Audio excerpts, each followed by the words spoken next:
पुत्रदा एकादशी। महाराज युधिष्ठिर ने पूछा, हे भगवान, आपने सफला एकादशी का महात्म्य बताकर बड़ी कृपा की। अब कृपा करके यह बतलाइए कि पौष शुक्ल एकादशी का क्या नाम है, उसकी विधि क्या है और उसमें कौन से देवता का पूजन किया जाता है।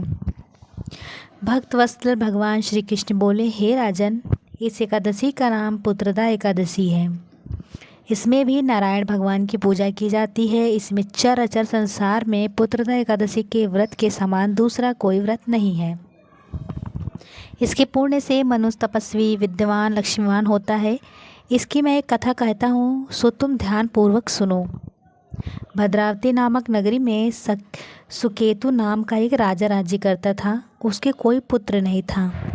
उसकी स्त्री का नाम शैव्या था। वह निपुत्री होने के कारण सदैव चिंता करती रहती थी। राजा के भीतर भी रो रो कर पिंड लिया करता था और सोचता था, इसके बाद हमको कौन पिंड देगा।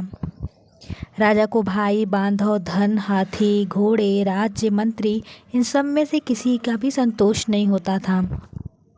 वह सदैव वही विचार करता था कि मेरे मरने के बाद मुझे कौन पिंडदान देगा। बिना पुत्र के पितरों और देवताओं का ऋण मैं कैसे चुका सकूंगा।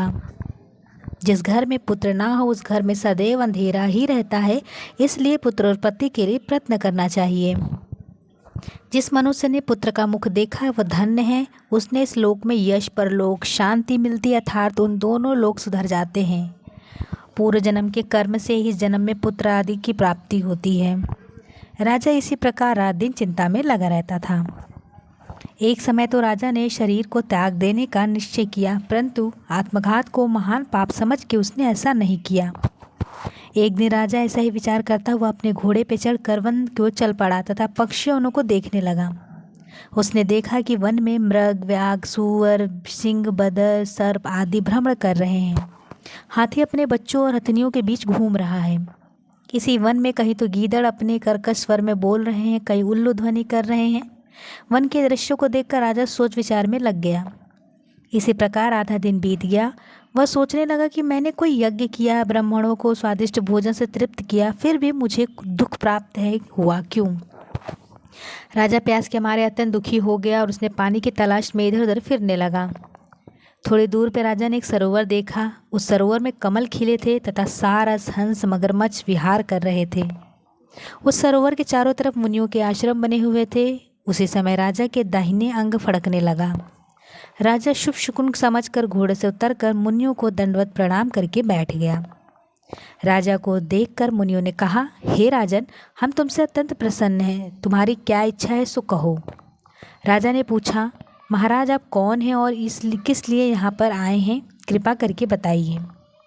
मुनि कहने लगे कि हे राजन, आज संतान देने वाला पुत्रदा एकादशी है। हम लोग विश्वदेव हैं और इस सरोवर में स्नान करने के लिए आए हैं। यह सुनकर राजा कहने लगा कि महाराज, मेरा भी कोई संतान नहीं है। यदि आप मुझ पर प्रसन्न हैं तो एक पुत्र का वरदान दीजिए। मुनि बोले, हे राजन, आज पुत्रदा एकादशी है, आप अवश्य इसका व्रत करें। भगवान श्री कृष्ण ही अवश्य आपके घर में पुत्र होगा। मुनि के वचनों को सुनकर राजा ने उसी दिन एकादशी का व्रत किया और द्वादशी को उसका पारण किया। इसके पश्चात मुनियों को प्रणाम करके अपने महल वापस आ गया। कुछ समय बीतने के बाद रानी ने गर्भधारण किया और 9 महीने के पश्चात उसका एक पुत्र हुआ। वह राजकुमार अत्यंत शूरवीर, यशस्वी और प्रजापालक हुआ। श्री कृष्ण बोले, हे राजन, पुत्र की प्राप्ति के लिए पुत्रदा एकादशी का व्रत करना चाहिए। जो मनुष्य इस महात्म्य को पढ़ता है, सुनता है, उससे अंत में स्वर्ग की प्राप्ति होती है।